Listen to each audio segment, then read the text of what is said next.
प्रेम शुक्ला, इसे ओछी हरकत बताया है। जिस तरीके से राहुल गांधी का माइक ऑफ हुआ, उनकी आवाज आनी बंद हुई, या मल्लिकार्जुन खड़गे साहब की आवाज आनी बंद हुई, कांग्रेस ने अपने एक्स पर जो लिखा है उसमें उन्होंने इसे सरकार की ओछी हरकत बताया है। अनुराग जी, ये ओछी हरकत सरकार की नहीं है, ये ओछी हरकत कांग्रेस पार्टी की है और निर्लज्जता की पराकाष्ठा है। क्या उन्होंने अपना माइक खुद म्यूट कर लिया? संसदीय प्रक्रिया को वही सुन लीजिए, अच्छा प्रश्न है आपका अनुराग जी।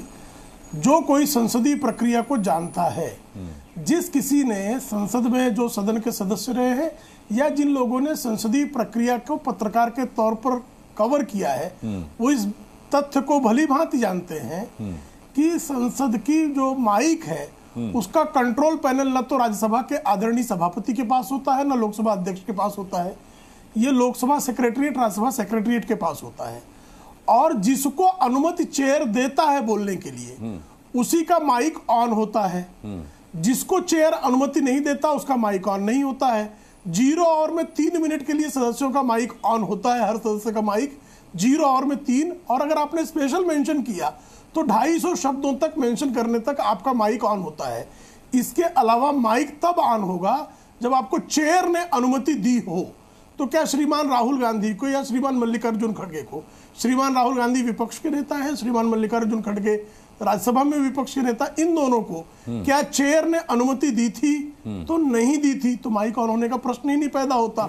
और जो 5वीं बार के सांसद हैं श्रीमान राहुल गांधी, अगर उनको यह प्रक्रिया नहीं पता है तो उनकी अज्ञानता की पराकाष्ठा है। यह प्रक्रिया पता है, उसके बाद भी अगर झूठ बोल रहे हैं तो यह निर्लज्जता की पराकाष्ठा है।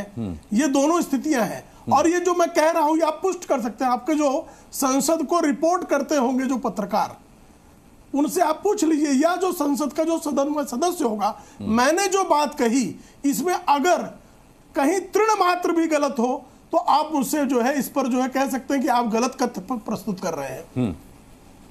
ठीक है प्रेम शुक्ला जी। चरण सिंह सापरा साहब अभी हमारे साथ नहीं जुड़े हैं, नहीं तो अगला सवाल मेरा उनसे होता। लेकिन मैं अजीज खान साहब के पास जरूर जाना चाहूंगा। अजीज खान साहब, भाई जब आपको पता है कि एक स्मार्ट सिस्टम है माइक ऑन और ऑफ होने का, तो फिर इसे सरकार की साजिश बता करके ये कह करके हमारा माइक म्यूट कर दिया गया, जबकि आप जानते हैं कि भाई म्यूट का बटन सभापति के पास होता ही नहीं है, और इसको सरकार की ओछी हरकत बताना, ये किस तरीके की राजनीति है आपकी सहयोगी पार्टी कांग्रेस की?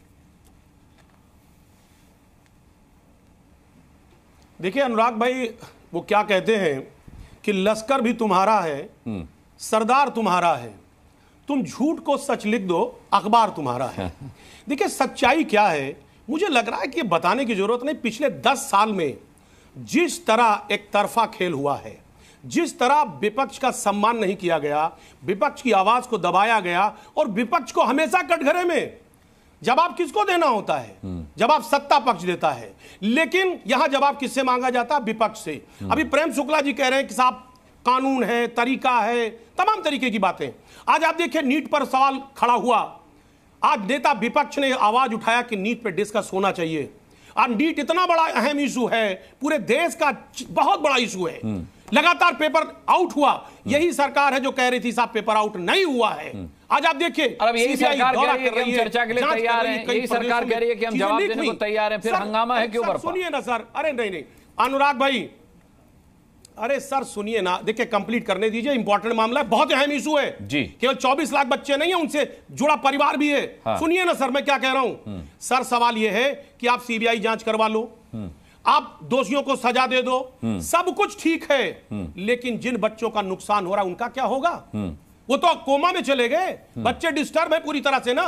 उनको क्यों नहीं आप रीनीट करा रहे हैं? रीनीट करा करके उन बच्चों को एक प्लेटफॉर्म दे दो, उनको आप एक रास्ता दे दो, आप जांच करते रहो, सीबीआई जांच करो, जितनी भी जांच करनी हो करो, सजा दो। लेकिन सच्चाई ये है आप ये नहीं करना चाहते, आप शोबाजी करना चाहते हैं, आप बच्चों के भविष्य से खिलवाड़ कर रहे हैं। सच्चाई ये है।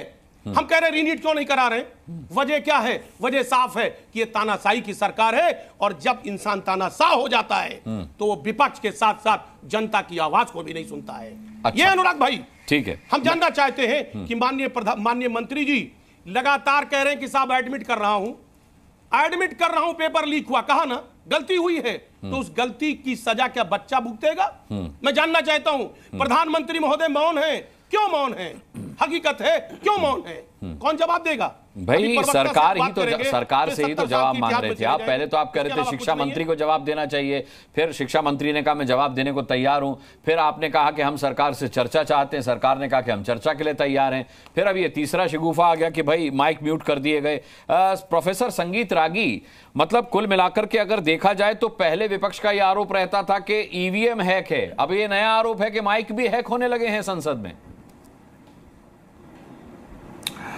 देखिए अनुराग जी, ये पहले भी कहा जाता रहा है और आज बहुत अच्छा किया कि श्री ओम बिरला जी ने आज कह दिया कि देखिए, और ये देश की जनता को और आपके दर्शकों के लिए जानना बहुत आवश्यक है, जो प्रेम शुक्ला जी ने कहा कि माइक का कंट्रोल आज के दिन में ओम बिरला जी के पास नहीं होता है। ये एक ऐसी चीज़ें हैं जिस टेक्नोलॉजी का उपयोग आज के दिन में हम अपने यहाँ भी करते हैं। जो लोग बोलता है कैमरा भी ऑटोमेटिक उसी की तरफ जाता है और माइक भी उसी के लिए जला जाता है।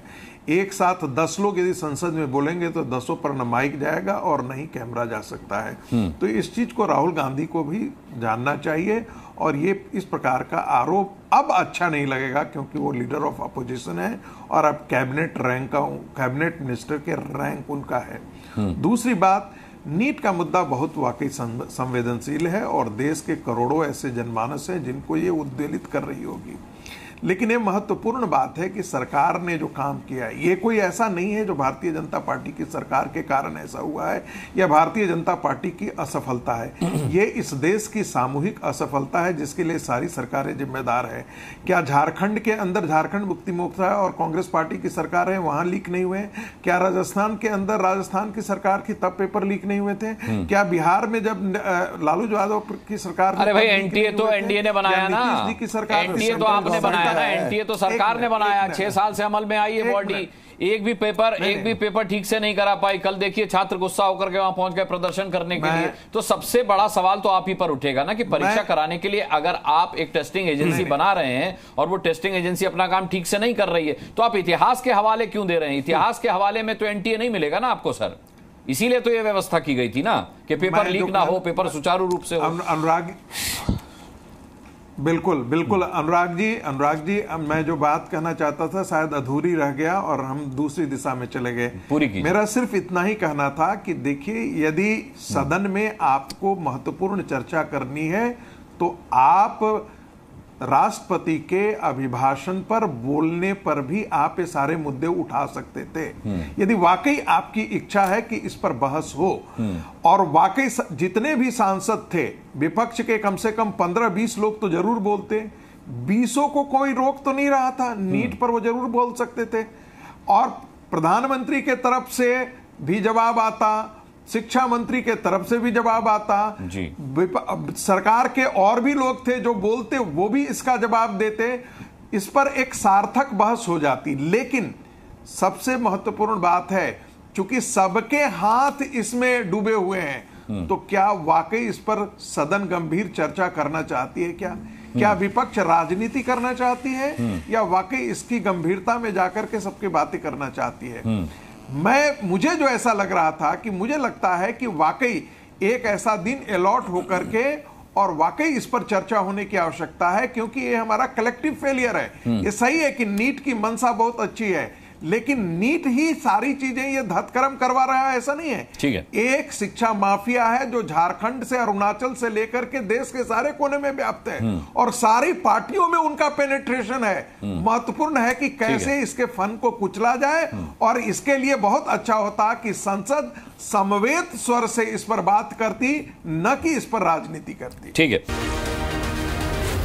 जी न्यूज़।